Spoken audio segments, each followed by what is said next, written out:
On another episode with Exploring Shasta County History. I'm your host, Jeremy M. Tuggle. Today on a historic tour led by Gabriel Lee of the Shasta Historical Society, which is why we're in front of their building here behind me, and co-hosted by Robert Frazier of California and Earth, and yours truly.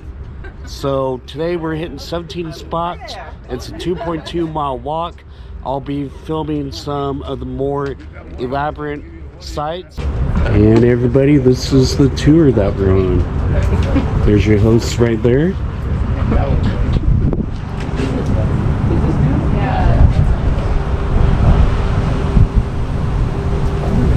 kids down here when it was a mall, and they were good. I'm cold. We're waiting for a few more people, then we're getting started. Donut shop. Oh, see, Jeremy, they didn't like the donuts.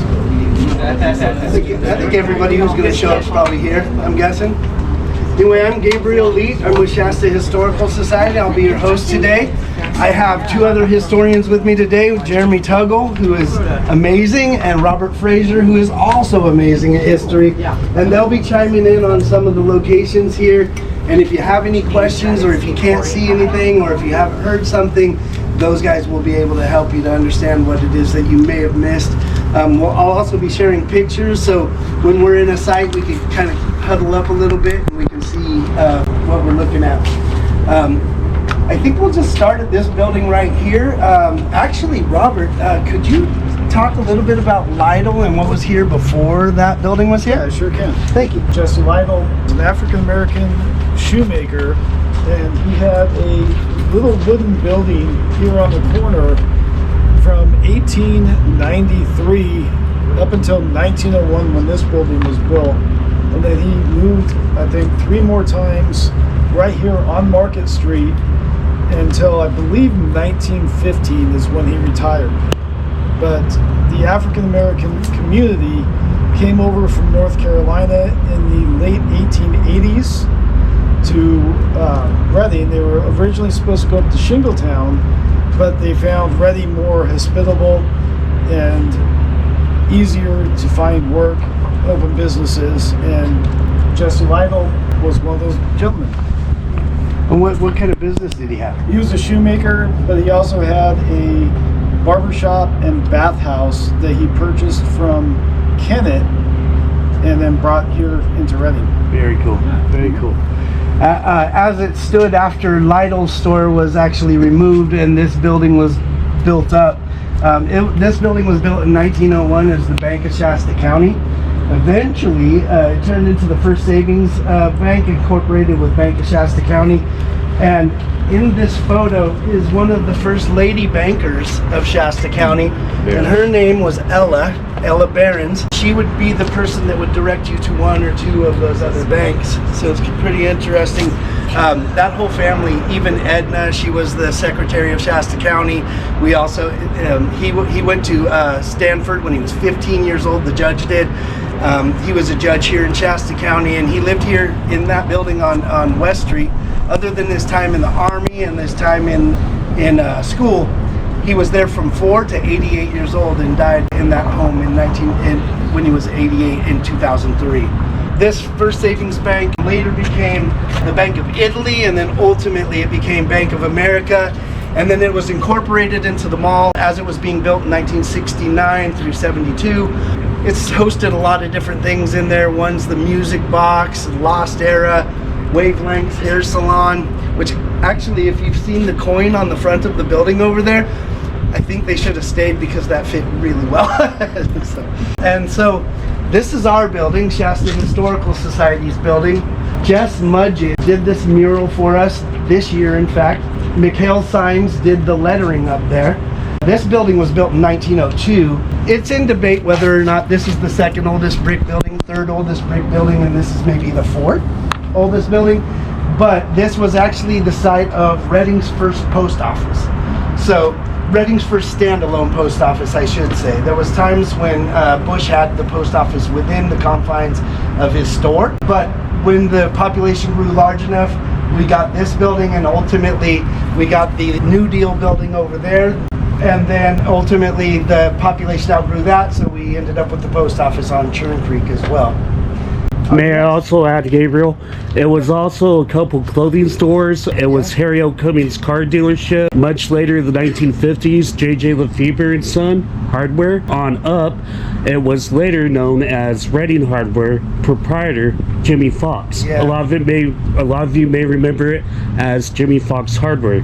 Well, the site was never called Jimmy Fox Hardware. The accurate name was Redding Hardware. Proprietor Jimmy Fox.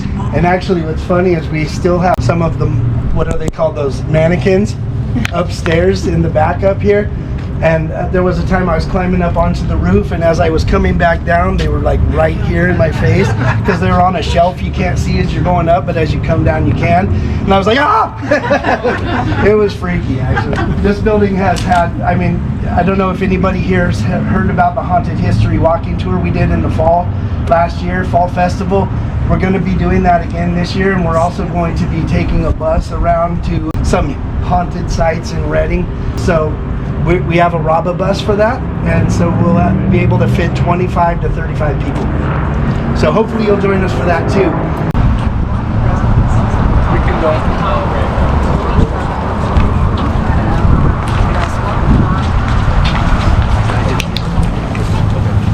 So let me ask you a question. Yeah. If I had come to Reading in the year 1900, what was more or less the population, and what would I see? Just a few handful of buildings right around here? Just a few.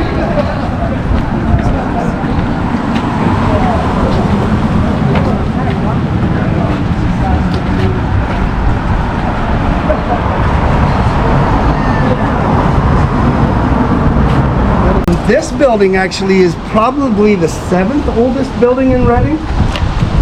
Originally, it was built in 1907, and you can see it was planted with Virginia creeper ivy, and I think 7 palm trees. Those were put in by the Women's Improvement Club.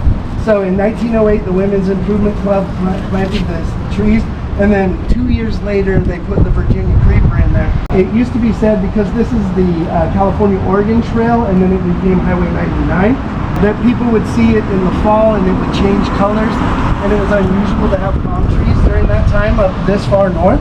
And so people would just stop in the road or on the road or by the road just to take a look at how beautiful that was. Ultimately, they had to take the Virginia Reading Old City Hall is what he's talking about. So, yeah, today there's only 2 palm trees left. So, and actually when we first started doing these tours, there was 3. So you can see where the landscape is like new on the backside over there, and that's where one of those trees actually came out of. In the 1930s, the City Hall letters were attached. It didn't say Old City Hall, it just said City Hall. Yeah, and then they eventually did that when the Shasta County Arts Council came in. It was originally the City of Reading Administrative Office building, housed until 1961, and then the letters removed when the functions moved. And then Reading Police Department, I don't know if anybody remembers the Reading Police Department right here, and they were using the original building shutters on there. Those shutters actually came off the fire department, and Reading Fire Department number 1 was actually located right there first, right next to the City Hall building. And then later they actually stored like hoses and had police inside on this side of the building. Unfortunately, they're spraying in there right now for bug abatement. But otherwise they would have let us in. They had to make a decision, and so it was on the tour. We were actually going to be able to go inside and see the cells. There was actually 2 cells originally, but now they just keep one of the cells in the back, and that cell, it's funny, it says come in and take a selfie. So you could go in and take a selfie when they're open. Also, this is the Reading's smallest city park, and you are able to get the keys from them anytime they're open and go in and open up that park and enjoy that park. Yeah, I'm not sure what's on the side there, but I feel like it was probably a well originally. It's capped now, so I don't know the history on it. But that's what was there before. First the fire department, eventually Reading Police Department, and now housed by Shasta County Arts Council. It's still owned by the city. But what's interesting about it is almost every brick building that we see is from the Holt and Gray Company in Anderson. This brick here was actually brought in from less than 4 miles from here. Put together. One of the other buildings that I know of is the Empire Recovery Center, which used to be the Empire Hotel, and that was actually reclaimed bricks from a mine's entrance and from around the mine. And those are the only two that I know that aren't Holt and Gray Brick Company. So when we run across that, that's what we're going to see with most of these brick buildings here.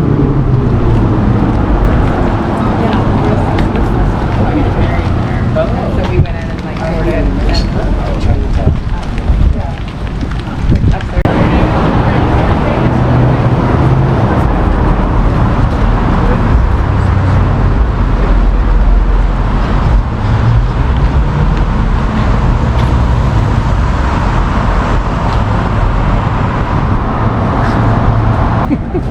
Alright, this building is a little bit more recent for my taste. For some reason, it's part of this tour. So, established in 1974, it's Moore's Flour Mill, owned by the Robert Moore family of Reading. Robert, who just recently passed away, I believe, Robert, a year? Yeah, it was about a year ago. Yeah. Just about a year ago in Vancouver. Flour was sold here, all types of products relating. Earlier on in Reading's history, you could buy flour here, like the McCormick Seltzer Company, that you buy flour from. But up till 1974, the family established this business here, and business boomed for them clearly. Across the street, at a building which used to be up a few years ago, Stower Automotive, used to the new name Drive Automotive now, is the Ruggles Brothers hanging sign. Photographers came in, took photos of it. And if you're not squeamish, I have a photo of that, but I won't show anybody who doesn't want to see that. So Why not? And forgive me, I'm trying to talk over the traffic as it comes. So when the train stopped here in Reading before it continued on, there was a turnabout. There's something that most people don't ever notice or ever think about, and those tracks right there are part of that original turnaround.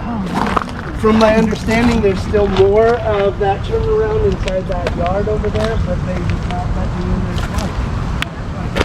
So it's pretty cool that there's a piece of that history still just sitting right there.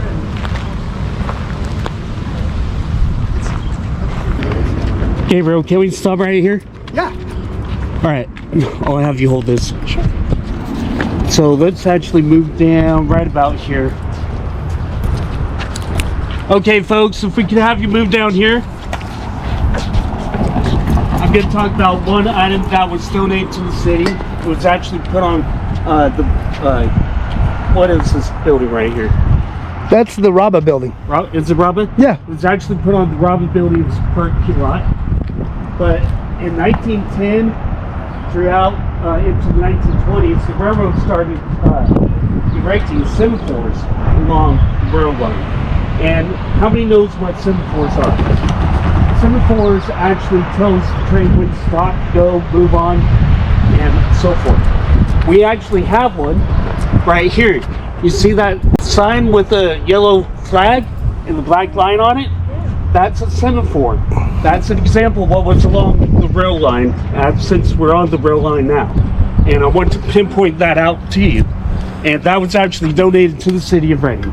And we have one today here. How many of you are familiar with Susan Lorenz? She was a prominent settler here in Reading back in the early 1800s. Her husband was a miner. Originally, before settling here, they came from Trinity County in Weaverville. And so, from Trinity County, her husband struck a very lucrative mine, which often went by the Lorenz mine. I forget the original historic name for it, but today we'll call it the Lorenz mine for it. The Lorenz family originally settled Trinity County, owned Red Hill Placer Mine. He had it right here, thank you. Good job. Also known as the Lorenz Mine. 1895, her husband Henry died, leaving his wife his fortune that he made off his hard work and sweat in the mine. In 1901, she bought a piece of property here on Yuba Street. Can anybody guess what that property was? Well, you're standing on it. We're leaning on it. The hotel, design architectural firm Arnold and Barrett, built 1901-1902, style early Baroque arts, classical, Renaissance revival. That's the design of the building. It was built with brick from the home brick manufacturing company of Anderson. Sandstone edging, front and side facades, quarried sandstone flats north of town. Lobby large, tall fireplace, French plate glass, mirrors, 2 stairways, sides, dining room, 75 tables, and 6'8" day wall clock. Ladies parlor, commercial, not political. Bellboy porter to depot with handcart into 1920s. Well, a lot of people don't realize that this was also home to 3 other businesses. One of them was Northern California Power Company, which was housed right here where the Carousel Company is today. Northern California Power Company was offering power to locals here in the North State. Owned and operated by Hampton Holmes Noble, who was a millionaire from San Francisco. He had a summer resort up here at Shingletown called Noble's Castle. And now there's just stone there, right? Yeah, it's just stone there. Well, anyway, he's the reason why Shingletown got Grace and Nora Lakes. It was named after 2 daughters, Grace Hamden and Nora Hamden. I'd like to add to because you talked about the building structure. So what's very interesting is from the outside, these are equilateral. You can see that they're balanced and they're equilateral. When you go inside, this hallway is much narrower and that hallway is much wider. And it's because of the floor layout. It's because of the rooms, and the rooms are larger on this side than they are on that side. But when you actually go into the hotel, it plays a trick on your mind, basically, because you see it as equilateral from the outside, but once you're inside, you're like, this is weird. It changes. And from the roof, if you look straight down, Gerlinger is right there, and you can see it from the top. Gerlinger is also the people who put in the boiler in this place, and we have some photos of that here. I'll grab those and pass them out while you... And then, prior to the 1920s, when Northern California Power Company was here on this location, this was also one of Redding's first movie theaters.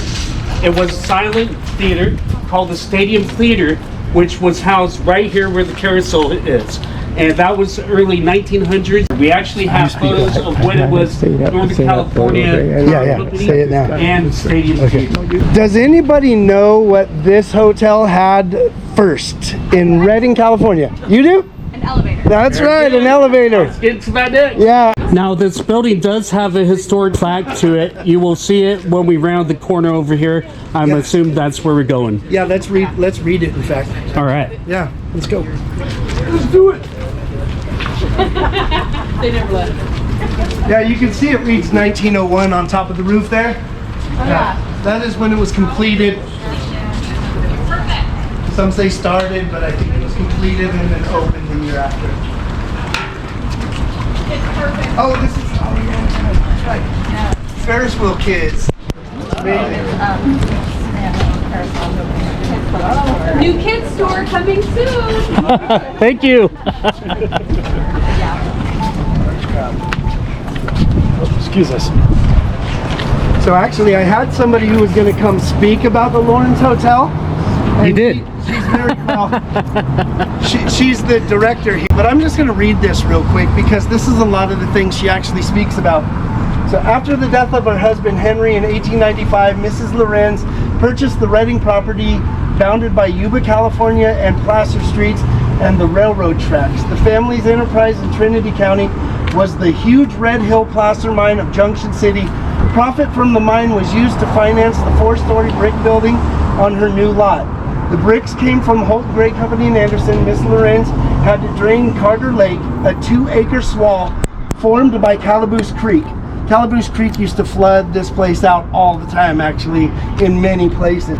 When completed in 1902, the 132-room hotel became a landmark for thousands of travelers on the railroad and residences for families of men who worked in the local copper mines of the day. The spacious dining room boasted 75 tables. Small stories lined the ground floor at the front of the building and stores, and the hotel was sustained 3 fires in 1925, 29, and 37, and actually a small one in 1985 as well that's not on this plaque. Miss Lorenz was ahead of her time as a businesswoman and an entrepreneur. Susan Liebrandt Lorenz, mother of 9 surviving children. By the way, she's this tall.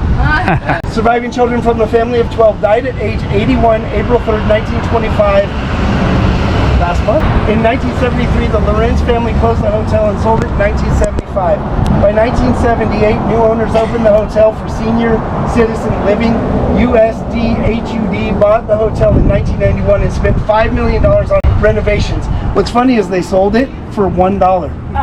Yeah, it's kind of interesting the way they do things. The hotel in 1991, the hotel is currently managed by Christian Church Homes and is open for senior housing.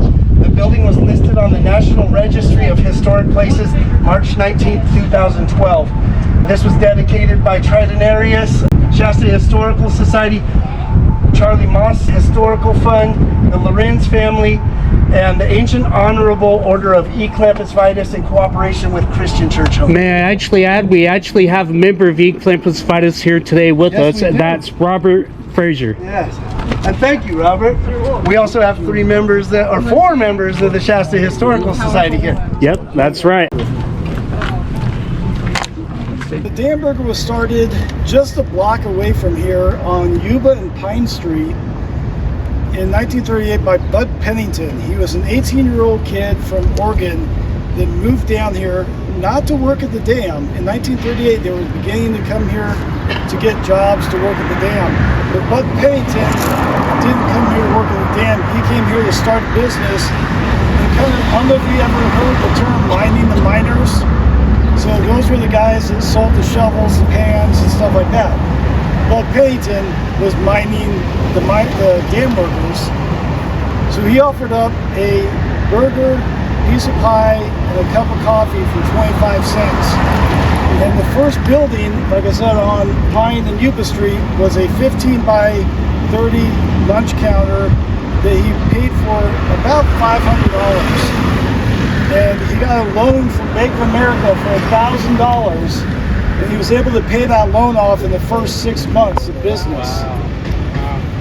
Fast forward to actually 1939, he was able to get his meat from a local meat market, his Dunlap Market.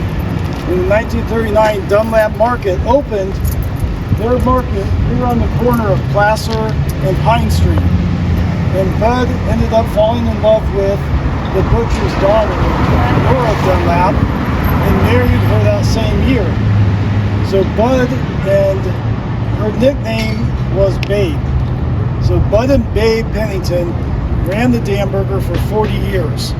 This, like I said, is the 3rd location.